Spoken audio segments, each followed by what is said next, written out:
So, welcome, Debra, to an edition of TEXO podcast. Tell us a little bit about the history of Debra. Where did you come from to sort of start the TEXO recruitment division up? Okay. God, where do we go back? 10 years, maybe? Yeah, not to when you were a baby, basically, but just, okay. No. Yeah, about 10 years ago, I came into recruitment, I'll be completely honest, totally by chance, just something I'd never done before. What would I be? Early 20s, maybe. Got a job as a recruitment consultant. I remember started in November, didn't really know what to expect, and yeah, fast forward 10 years, absolutely loved it. Never ever wanted to do anything different as soon as I started. So when you started, how did the start of TEXO recruitment, when did that happen? That actually first sort of started to come into fruition in September 2020, I think. I'd been introduced to Chris just completely by chance. Didn't really know what to expect. Came here for, what does Chris like to call it? Just a chat. And yeah, never looked back. I remember leaving here thinking, oh, okay. There was no TEXO recruitment. There was nothing, or a blank canvas as we called it. I remember I left that night. I went home, and I sat and thought, oh, I want to work there. I want to start tomorrow if I can. So yeah, that's how it came about. I joined maybe 2-3 months later, and then yeah, fast forward 2.5 years. So in that chat, yes. one of Chris and Chris, when we refer to Chris is the MD of TEXO. His chats. What was the vision? What was the sort of the enticement? Because you said you went home and you basically wanted made your mind up. That was it. That was it. So honestly, what was the lure? I think that initial chat is, I loved what I did. I did not want to move. I was not looking for anything different. And as soon as we started speaking, I'm a really ambitious person, really driven. Did we speak maybe for about an hour and a half? And it was my vision instantly aligned with not just Chris, but with TEXO. Just instant, you want to do bigger, you want to do better. And Chris said, here's your platform for it. If you want to do that, I'll support you, I'll back you. And instantly I thought, okay. And as I said, loved what I did. It wasn't someone I went out looking for, but literally as soon as I left this building, That was it. It was the most bizarre thing. I do remember driving home thinking, okay, that everything's a way to change. It was a bit bizarre, if I'm honest, but. Well, that brings you into sort of, as you mentioned, sort of your vision is what is the vision? What does TEXO recruitment? What does it do? But it's obviously it recruits. But yes. Give us a bit of a background about what it does, why it does it, and how it does it. I think differently, because TEXO is about doing things different. Yeah, no, of course. I think when I first came in, the sort of initial was we reviewed the entire business, all of the divisions at the time. What would there be, 6 at the time? Yeah. Reviewed all of the different divisions. Everybody was doing things slightly different. So the sort of first was get everything in line. But TEXO Recruitment, and to this day, we still very much act as the agency to TEXO. We provide them complete agency support from, your entry-level vacancies all the way through to your permanent. The recruitment team really cover all of that, and now for what the additional divisions that have come on board. So internally, we cover everything and on all 4 locations, and then we started to build our bank of what we call external customers, and that's customers I'd worked with in the past. And again, provide them very much that agency experience. So, if they are sourcing staff, they come to us and we provide them that service. Right. So you function very, very sort of predominantly at the beginning to facilitate the needs of TEXO and its divisions, and as they grow, you would organically grow with that. Your expectations and aspirations are to. I know because we've had conversations. It's about growing the business more externally. You'll always be the internal. Yeah. What are the difficulties in doing that in such a competitive industry? I think obviously being new to the market, there's some fantastic, recruitment agencies in Aberdeen alone. So I think starting the business, firstly, obviously in the middle of a global pandemic was obviously your first challenge. But in terms of, I think for us, I know my team are, they're fantastic. They love what they do. They're just as passionate as I am, which is obviously what you look for. But in terms of growing externally, I'll be honest, a lot of it has just been, is organic the correct word to use there? We've had a lot of clients that have seen what we're doing with TEXO, seeing how we're providing the support on all of the TEXO projects over, various locations. And have really sort of come to us to say, well, we're looking for that too. As much as we're not in-house recruitment for some of our external customers, we provide them the same service we do in here. It's just as important to fill, as many positions as quickly as possible. And I think with dealing with all of the divisions within TEXO, that has really taught us to be as adaptable as, I think, you've got Dundee Fab that need one thing, you have TEXO Engineering that need another, and they both need, their needs are completely different. So really, by the time we sort of cemented that down internally, that means that when we go out to our external clients now, we can also do the same for them. It's not one size fits all, and we've really learnt that in-house to adapt, change, and then maintain our service.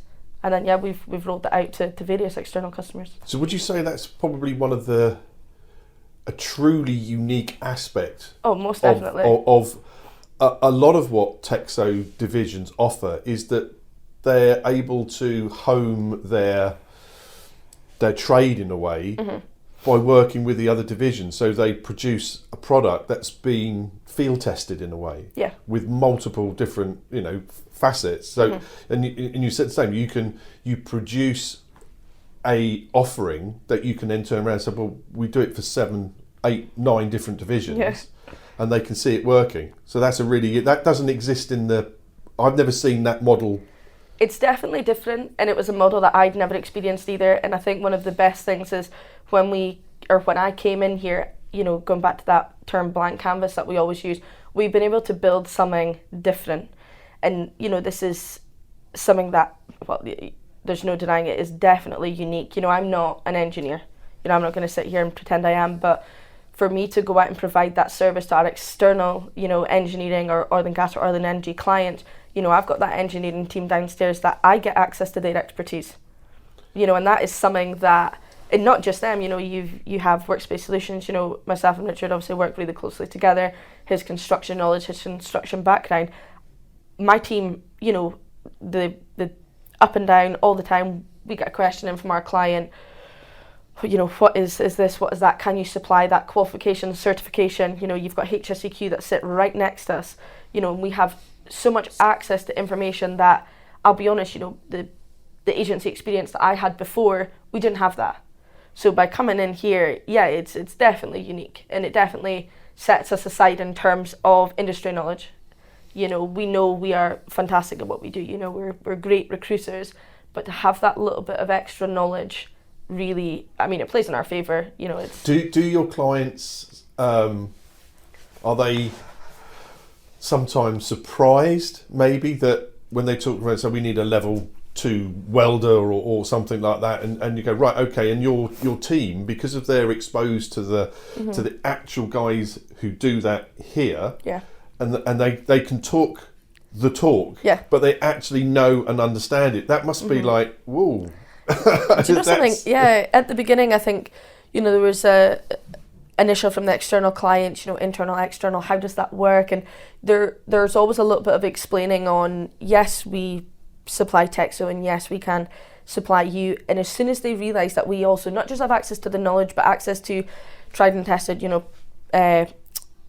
various trades really, and tried and tested professionals, I think our clients, they look at us and go, oh, okay, that would definitely work for us. And I'm not saying the sort of typical or standard agency, the way that others do it, doesn't work, but that knowledge for us, a client will come, send an email, send a request for something, and let's take rope access, for example, and we've got access to those, the teams downstairs, that it's very specific, you know, the qualifications and so you've got a whole division downstairs, got asset integrity, that you can go and say, well, what would we need to recruit for someone else for this particular job? Yeah, and I think using that, the feedback that we honestly get from our clients is honestly, it's phenomenal. You know, the emails come in, thank you so much, you know, and how quickly we can do things, how, you know, the high standard of contractors that we're supplying. That's something that we'd never really had that before, because as an agency, yeah, you are the intermediary, you are the middleman, but at the same time, knowing what your client does and understanding their field, that's a huge part of our role. You know, we don't just supply people, they have to fit, you know, and that's over permanent and contract. So I think for that makes our job so much easier being part of the group, you know, and yeah, of course there's challenging times and we have to deliver internally and we have to deliver externally. So, but yeah, it's one of probably the most enjoyable parts. I mean, the knowledge that I've gained in the past 2.5 years is, honestly, it's next to none. It's unbelievable. How important are the team that you have around you, the associates that you've got working, they're on the phones, they're talking to prospective clients, prospective candidates? How important is it to get, and how hard is it to get the right team around you?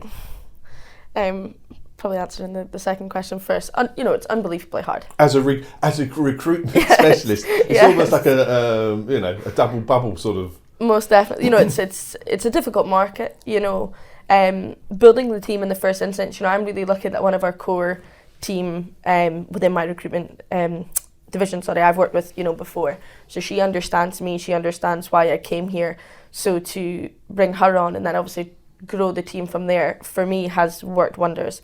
But, you know, there is no TEXO recruitment without the team, you know, and it's something that we're working really hard to keep everyone together, you know, keep the communication there. And it's funny, someone had actually just said yesterday the team seem really settled, they're all moving in the same direction. And, you know, to go back, what are we, 2.5 years in now, it's something that we're going to have to continue to work on because we have to grow. You know, the work that we have in, you know, our, let's say, order book and the sort of internally as well, you know, I have to grow my team. And to do that, you know, finding the right person is difficult. But finding the right person that fits within TEXO, and to go back, you know, when I first came here, I left here instantly. I knew I was going to work here. And I'd probably say, if not all of my team were exactly the same. You know, they come in every day, they love it, the atmosphere is great. So, I mean, for me, try to find more people that feel that way. You know, it is a challenge. We're a new business or a young business. We know there's things to change, you know, but I think for me, I mean, the team right now are absolutely fantastic. You know, they really, really are. And obviously over both locations as well. We've got the Aberdeen team and then we have the Blyth team as well. So the Blyth team, I think for us at the beginning, it was hard to keep that contact between the two. You know, we have various bank of external customers down there. I'm down there quite a lot, and that's something over the past 6 months that we've really managed to pull together. The team work so in unison, but not just my team, you know, working with everybody throughout the whole company. You know, the team are forever going downstairs, you know, talking to all the guys, gaining more information, getting help from them. You know, I had one of the engineering guys up here helping my team with an external customer. You know, that to me, you know, they don't have to do that, you know, but that is the sort of togetherness that we're looking to build. But no, it's not easy, but it's definitely worth it. Definitely. Challenges for your external clients. What are the key drivers for a lot of them, and how do you fulfill those sorts of expectations?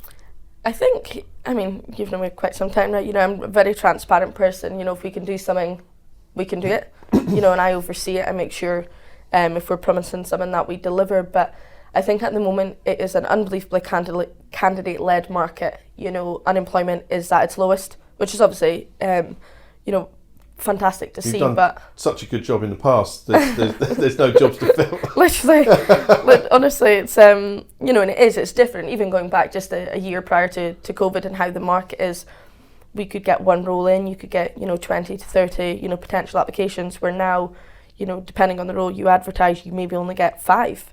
So I think in terms of our external clients, we're always trying to work with them to, I always say think outside the box, but if someone maybe doesn't potentially tick all of the boxes of what you're maybe looking for, looking at other skills, transferable skills, coming from one market moving to another. But I think that is probably the biggest challenge and our biggest, I wouldn't even call it a stumbling block, because it's something that we do manage to get through it, but we have to work together.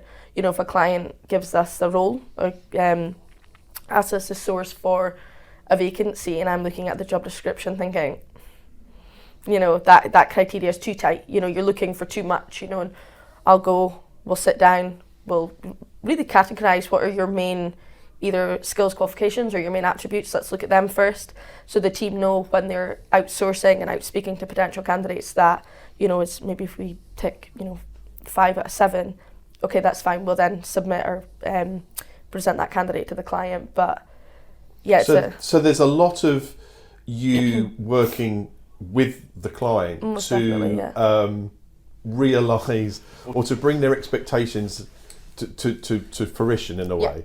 You're expecting too much, there just aren't these people, before they then get disappointed with some of the people that they might be sent. So you're vetting that side of it, and obviously then you've got a much better take on the individuals that you're interviewing for the position to send them. So knowing that they think, well, yes, and you can be very honest with them. How does the process work when you have 5 different people that you think are perfect for that position? Is it the team's experience because one of the things I think that differentiate you is you truly get to understand the client. Yes. It's not just, well, here's a position, let's shove it on the board and then we got 10 people and we just send them all 10. Yeah, no, definitely not. And I think that we have worked, or it's something that I constantly work on, is our sourcing strategy. How we are going out to market and how the questions we ask. The team have had quite rigorous training really, and it was a sort of goal of ours to just jump in and make sure that everybody is qualified recruiters. And it's something that the whole team are going through at this present moment in time. We've got some exams coming up that to make sure that they fully understand the relationship process, because your relationship is not just with your client, your relationship is with your job seeker, it's with your candidates. So to understand both sides of that, it's definitely not easy, and there's myself and one of the team, Amy, we're really working, we set out honestly 2 hours a week at the moment to work on relationship management. It's a module that she'd never come across before. She'd never really thought, relationship management, how important is that to what I'm doing? As I said, she's got her examination coming up next month, but I wonder why she was looking a bit panicky. Yeah, to be fair, she is actually, and she wants to get it right. The team cares so much, but yeah, it's there's that double-ended sword where yes, you get to know your clients and you get to know your candidates, and the team spend a lot of time. I know it sounds like a call centre up here half the time, when everybody's constantly on the phone, constantly talking to potential job seekers, just to make sure that if you're representing them, they're going to be a right fit for that company, because each company has a different ethos. They have a different driver. It's a different atmosphere. What might fit one client won't fit another, and we have to be able to differentiate that before we present our candidates. So yeah, the sourcing strategy is something that we're constantly updating. We have access potential sourcing strategies, specific sourcing strategies for certain clients in certain sectors to make sure an engineering client is not the same as your construction client, and they don't look for the same kind of people. So these are all the kind of things I'm constantly working on in the background, because there's genuinely not one size fits all. It's interesting you mentioned then that sort of the fields that you sort of specialise in. Just take us through that. Obviously, engineering, fabrication. But take us through the sectors that you sort of specialise in. Yes. So at the moment, a large part of our work that we're doing, we've got engineering, fabrication. We have construction. Within construction, we have civil and residential building, demolition. That's where my background lies. So I oversee most of that. We have our commercial. We have our finance.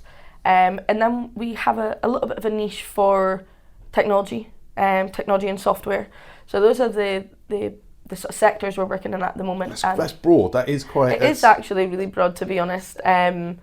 Probably too broad when you sometimes you sit and look at it, but not everybody covers everything. I have my specialisms, and all of the team have theirs. Yeah, okay, I'll oversee it and I'll review it. But again, there are people within this company that if we either get a role in or a potential new client, I will go. We took on a technology client. That's not my background. You've got TEXO Technologies. Literally, I went downstairs and what a good fit that is. I know, I did. I went downstairs and I sat with Pat and, he gave us a full overview and I went and spoke with the potential client and we ended up having a meeting it was just under 2 hours because I'd done my research. I'd known that what that client was looking for. I've went and already done the groundwork. I've made sure that what they're speaking about and what they're looking for, that I actually have an understanding of that. But again, when the roles come through, each client has their own client relationship manager, if you want to call it that, to make sure that that's where their specialisms are. I don't want anybody working on a role and they think, I don't know what this is. I don't understand this. That doesn't happen. So I think that works really well.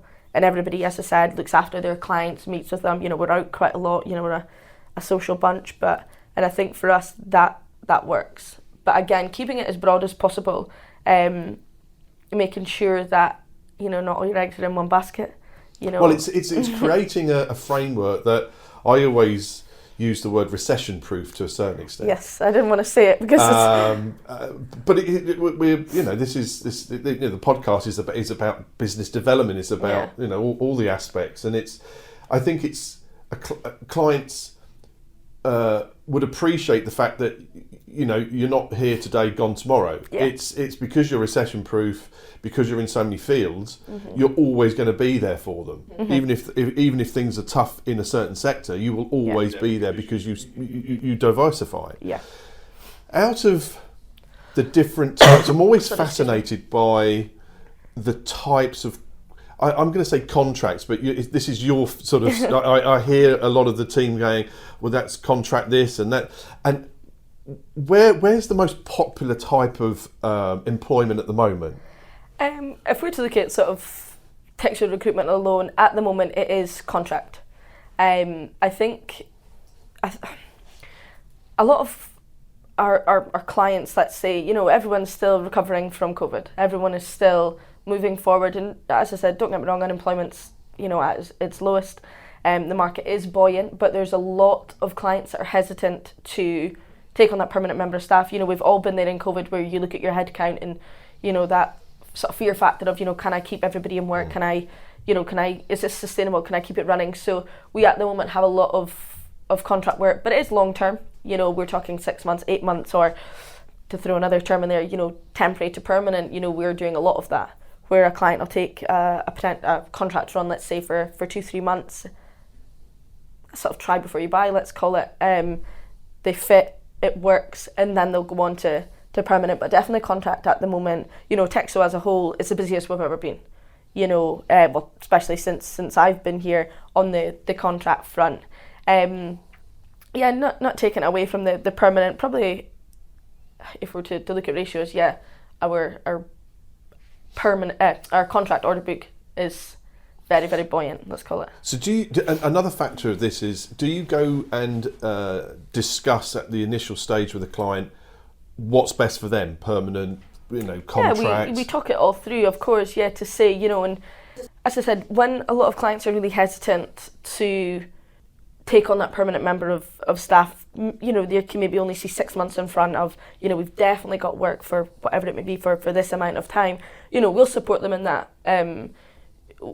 It's difficult when it's a specific kind of role, if you maybe can't get a contractor and you have to go straight to permanent. We work with that client, because at the end of the day, it's not just, okay, we'll place that person and we move on. There's people... It's about relationship building. There's people that I've placed in companies that have then moved up within those companies and will still come back and will still use TEXO recruitment, and that's obviously important for me. But we go through all options, what's best for the client. I'll give them, my take on it. Is that going to be possible? And then we take it from there, really. but there's not very often, a client will come in with something that is really too far-fetched, but we do try and give them as much industry knowledge or share as much industry knowledge as possible to make sure that what they're looking for, one, we can do, and two, obviously, it is possible. One of the, again, it's difficult not to hear sometimes because they're on the phones. Yeah. The whole team is like, it's a busy call centre. Is how do you? Where are the challenges of getting candidates in? I've seen you looking at sort of career fairs, sort of going and going there and flying the TEXO recruitment flag. Why is there a shortfall of proper candidates for jobs? Is it a lack of the training of trades? Maybe is it where do you see that those sorts of the difficulties in getting the right people? Where does it start, and how are you addressing that?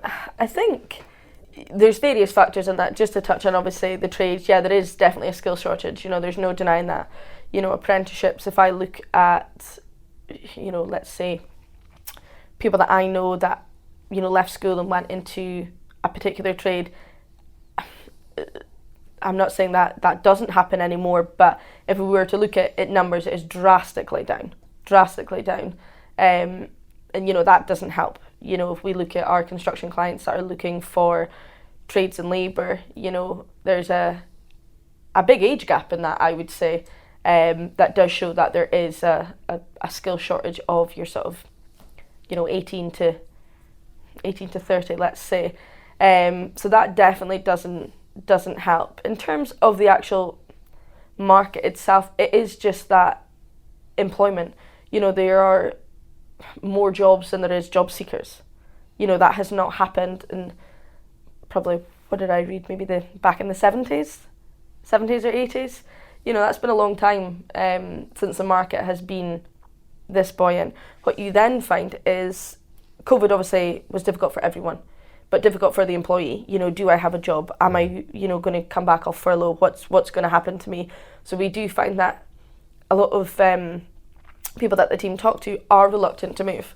I mean this in a nice way, but if a company has stuck with you, looked after you, through COVID, kept you in work, as I said, it was just such a horrendous time for everybody. Are you going to leave? Maybe not. People are looking for stability. But do you think that was straight? I thought I was sort of under the impression that straight after sort of COVID, I read sort of stats that that 70 or 80% of your workforce is probably going to move on straight after COVID. Okay. Then you've now got a situation where leaving the Brexit. Yeah.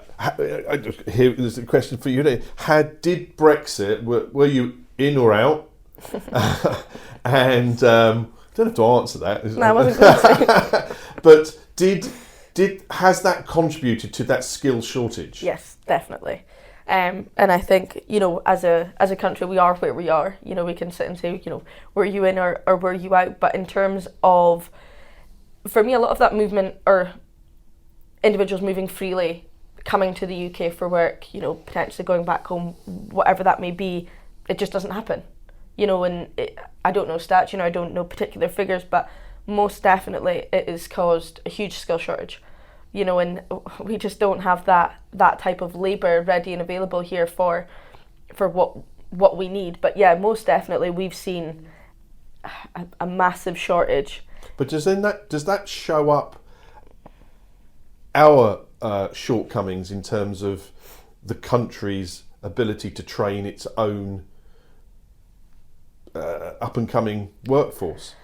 If a lot of transient workers have gone and they haven't come back, and we've got a skill shortage because they aren't here, is it that just sort of puts a magnifying glass on it? It does, and I think as well, when you're maybe unprepared for it. Yes, obviously Brexit was a long process. It wasn't something that happened overnight. But you're even looking now, the changes that are going to potentially be made to employment law because of Brexit. All of these things, you add them all up, it definitely doesn't help. And I mean, I'm advocate for training, you know, start from the bottom, let's work up from there. But for that, you do need hardworking individuals, and I'm not saying we don't have that, but there is a shortage in that as well. A lot of people harp on about, you know, COVID impacted all of our lives. Yes. in multiple ways, whether you're an employee, an employer, whether you're a mum, whatever it was, every walk of life. What have you seen the biggest changes to employees' expectations of work? That's a good question. It's completely different. Never in my career prior to COVID did I work from home. That to me was alien. Honestly, yeah. One, I still don't like it. You know, I personally don't like it. I like being here. I like the team being together. But certainly when it comes to, from an employee sense, we always look at employee benefits, and hybrid working is one.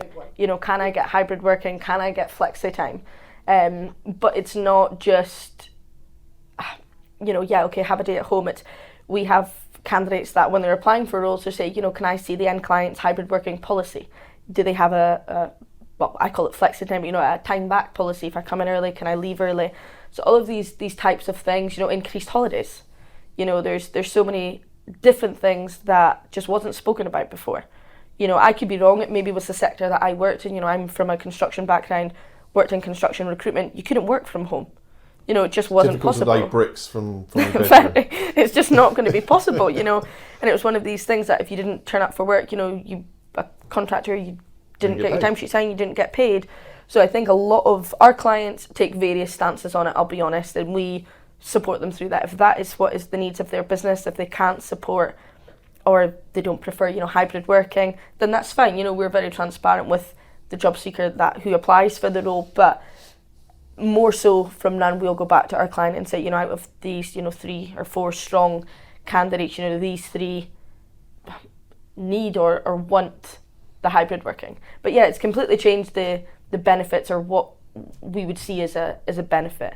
Do you see the because obviously there was a big swell just after COVID of people saying, I need flexibility, Yeah. I want a better work-life balance, which everybody does, let's face it. Yeah, of course we do. But do you find that now a lot of employers are starting to sort of question some of those policies and whether productivity's up, down? There's so many different stories out there. Let's do a 4-day week. Let's work from the beach. You know, everybody's going to work so much harder. You know, it's difficult to drive my delivery van on the beach. Yeah, I think it's difficult depending on the business. If we take TEXO, you know, we're so diverse.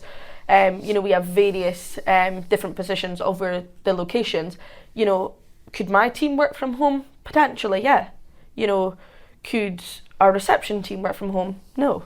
So it's trying to find, again, there's not a one size fits all, but what's fair for everyone, you know. And I think that's what a lot of companies are coming up against. You know, genuinely, we had a storeman vacancy, and you know, someone genuinely said, you know, is there a policy in there? And I think, you know, I'm not being rude there, but no, you know, your role cannot be done from home. So I think a lot of companies, what we are finding, are up against it to find a fair working.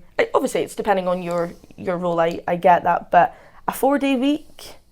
Could I do a 4-day week? Probably not. But you know, it's just more like a 40-day week, isn't it? But there's a balance. I think these are interesting topics that I think listeners want to sort of understand, is that where patterns are, and because you're on both sides of the fence, really, is from an employer that has staff.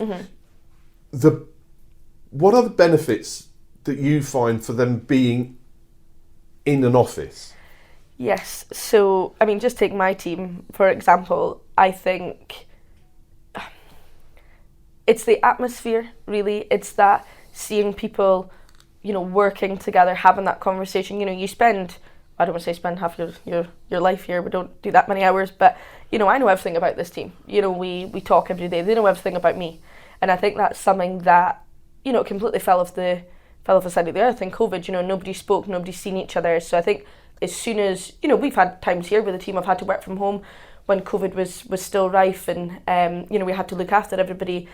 But it was funny because as soon as that policy had been lifted, or you know, HR had said, okay, office is open again, my team were straight here. They were straight in that morning. And it is just that togetherness, and sort of to go into the whole, you know, together we are one. It's such a fantastic atmosphere coming in here every day. I love it. You just mentioned it was one of my next questions. I was like, oh, you mentioned the words "together we are one." Yep. So that's the TEXO motto. It is indeed. And the interesting thing is, I don't like to use the word motto. It needs to be. It's like people turning around and saying health and safety. Health and safety to me is common sense. Yeah. You know, don't put your hand on there. Do this. And the sort of our corporate stance is together we are one. What does that mean really for you and the team? I think for us and the team, you know, that sort of together we are one, that togetherness. So if you look at TEXO Recruitment, we work with every single division, and that includes group. So we are so integrated throughout the entire company over, you know, all 4 locations: Aberdeen, Dundee, Blyth and Whittam. So I think that togetherness for us, I'll be honest, you know, we do a lot internally. You know, all the divisions, you know, they do so fantastically well. They'll, you know, win work, win jobs, and we instantly are integrated into that, you know, which is a fantastic thing. You know, they can depend on us, but you have to work together. You know, and I know I said we are the agency function, which we are. You know, we do so much more than what your maybe potential typical or standard agency would be, but all of that leads back to together we are one. You know, and we've delivered some fantastic projects here together. As I said, over all the locations. You know, we're going through one particular project at the moment in Blyth, where I mean, the togetherness down there for this particular project has honestly been phenomenal. You know, I'm there, as I said, quite often. I have my recruitment team that are based there. We have the ops manager that's based down there, and then our consultants, they're there every day. You know, they're involved in the project. They see the project. You know, they can go out in the workshop. You know, I was down there the other day, get to tour around everything. We're working on that together. They will hand that over to their client. Everything's been, you know, pretty successful, ran quite smoothly, and you get to sit back and go, we did that all together. And that is, honestly, nothing beats that. And I think, again, going back to what makes us different, that delivery of the project and seeing it come all together, that is what we are, you know. And it's not just recruitment in the divisions. You know, we're working on one particular project. You've got port services, you've got asset integrity, you've then got, you know, recruitment. HSEQ was down, you know, doing their part of the project. That literally is well, that's the essence really of what TEXO is about. Most definitely. It's recently I know that TEXO's acquired a smaller company, and it says a member of TEXO family. Yeah. And it was interesting, some of the sort of feedback we've received on the wording. Yeah. And they were saying, isn't that a bit, you know, and I was saying, well no. It is. It's a family-run business. It has a very flat management, and the door's always open.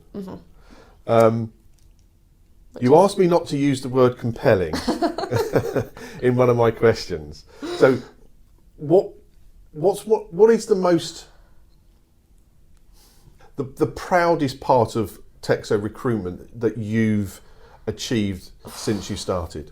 And two years of that was really obscured by COVID. Honestly, the list for me is endless. I don't think at any point and don't get me wrong, as I said, when I came here for this initial chat, and I remember turning up on my first day thinking, wow, you know, I've I don't want to say bitten off more than I could chew, but it was a lot. And I think it was nice, actually. The whole team of us, you know, we went out last night, and we went out for dinner. We just had our most successful month to date. Sales were unbelievable, and we had a team meeting before it, and I think seeing everybody around that table, honestly, everybody was on cloud nine. Nobody could quite believe what we'd actually done. We had hit every target, every KPI, you know, set. You just need to raise them now. come have a day off first. But no, that is work from home. Don't say that in front of anyone else. No, I think that is, and I know it's the most recent thing, but that is massively proud. I don't think anybody at any stage thought we would, or I would come into TEXO Recruitment and build a multi-million-pound business. You know, that is, for me, is...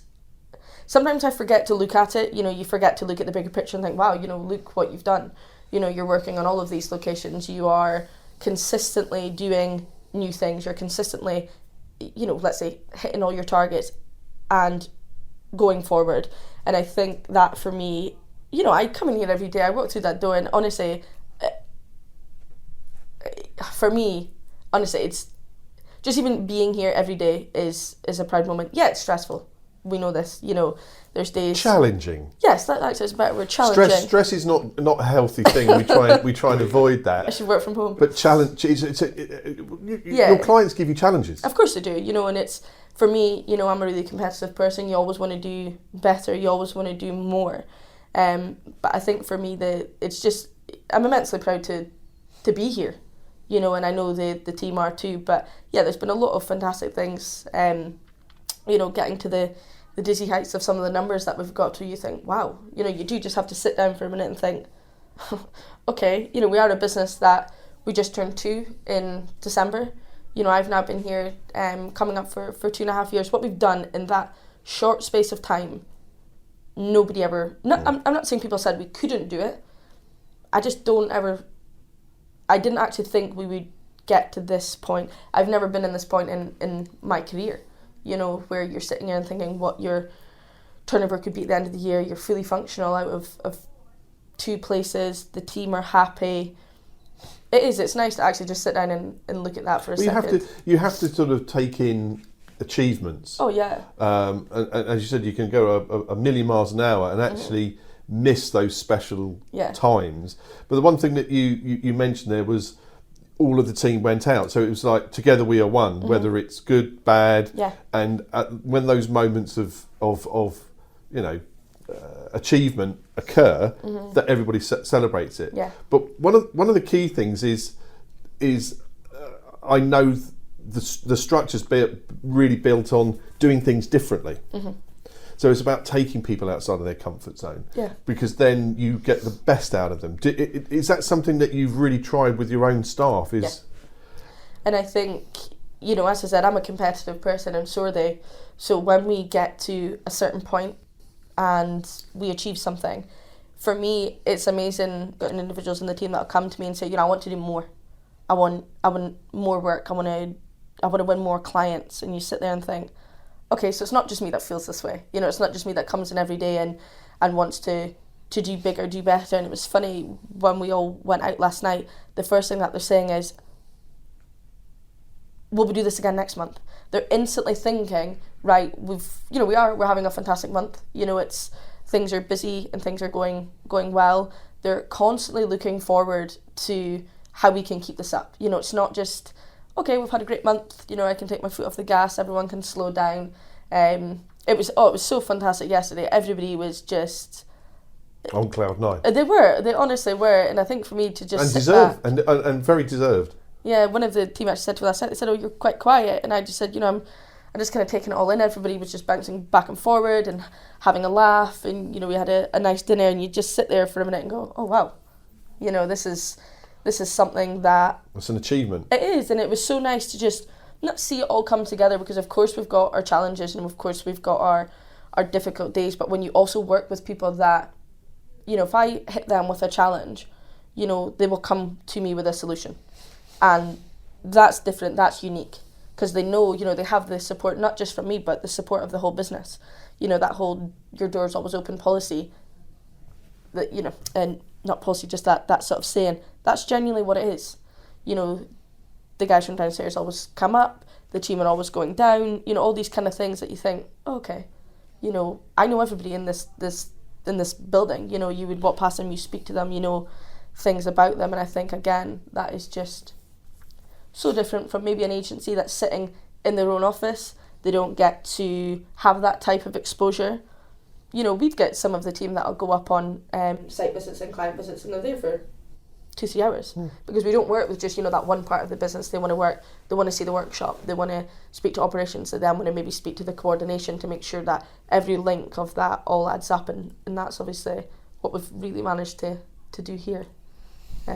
So where do you think the company is going?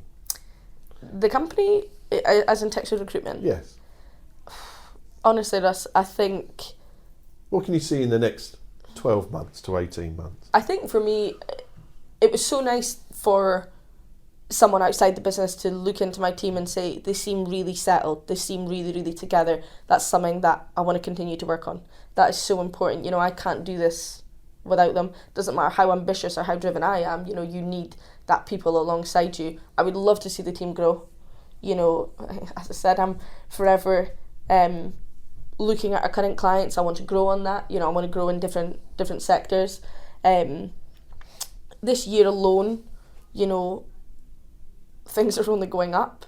You know, we didn't expect to be this busy. A lot of things have come off, which is obviously fantastic. But I think really looking at everything that we're doing at the moment and making sure that we stay consistent is a big one for me over the course of the next 12 months. You know, all the TEXO divisions, you know, they're winning work left, right and centre, which is so fantastic. We have to make sure that, yes, we're prepared for that, but we're also prepared for our external clients to be doing the same. So yeah, consistency over the course of the next sort of 12 months is key.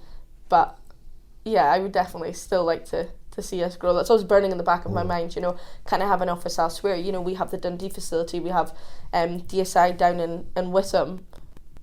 You know, I'm always looking at these sort of things, and you know you would get the support. You know, I went to Chris or one of the other divisions and said, look, you know, can I recruit a recruitment team and have them in your office? You know, the answer would be yes. So yeah, there's growth plans there, but at any one point, you know, and Chris is fantastic. You come to him with something, yeah, okay, you know, let's do it. The support's there. Yeah, definitely, and I think with having that, we can always adapt. You know, where the work is gonna be.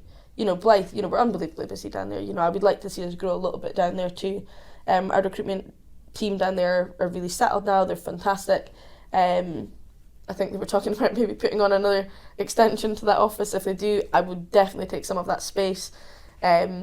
Just to continue to grow. Brings us on to sort of the last topic, which I is very passionate about, is the sort of the TEXO Foundation. Yes. What does that mean to you? Because I know you are quite a supporter of charities in your own time. Yeah. So, take us through some of the things that you've done. Maybe with Aberdeen Football Club, with the children from Archie. So what does it mean to you to be part of that community sort of focus? Yeah, I think for me, the first thing when obviously the foundation sort of come up and, you know, you presented it to us, and I think as a company or as people actually, you know, and Chris really leads that, is that if you can do more, then do more. If you can give, then give. And to sort of see that come into the foundation and see what we then do, you know, talking about the Archie, honestly, what have I been with them now 2-3 times maybe, it's honestly amazing, you know, to be at the football, and the wee kids have got their tickets, they've got their goodie bags, they've got all these sort of things. It's so lovely. It's a real grounder. Oh, it is. It's honestly, I remember once the first time that I had done it, and the kids are so sweet. You know, they're so lovely. You know, parents were lovely, and you sort of stand there and you go, "Wow, okay." And this is something that, well, I'm assuming obviously yourself and Chris sort of put together.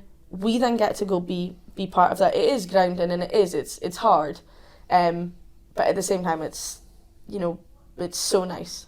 But I think the most important aspect of the foundation is the fundamental principle of TEXO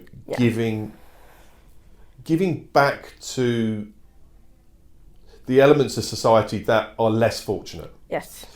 They're either starting from the ground upwards, so that could be one of the boxers trying to achieve, you know, stardom, but they've only just sort of they can't even afford boots. Yeah.